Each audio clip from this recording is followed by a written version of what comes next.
How to change YouTube profile picture on PC or laptop. If you find this video helpful, drop a like and subscribe. But anyways, getting into it, it's very simple to go ahead and do this.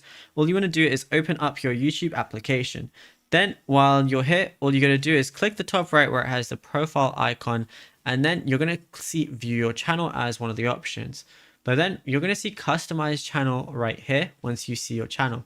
So go ahead and click on that. It's going to bring you to the YouTube Creator Studio, and you're going to see channel customization. The second option you're going to see is picture. It says your profile picture will appear when your channel is presented on YouTube, such as next to your videos and comments. It's recommended that you use a picture at least 98 by 98 pixels and 4 megabytes or less. And you can use a PNG or GIF with no animations, and make sure that your picture follows the YouTube community guidelines.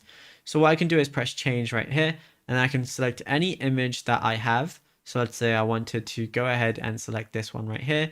And then all I got to do is press done. And then that's it. Once I'm happy with it, go ahead and click publish right here, and it's going to be saved for YouTube. Now, if you found this video helpful, be sure to drop a like and subscribe.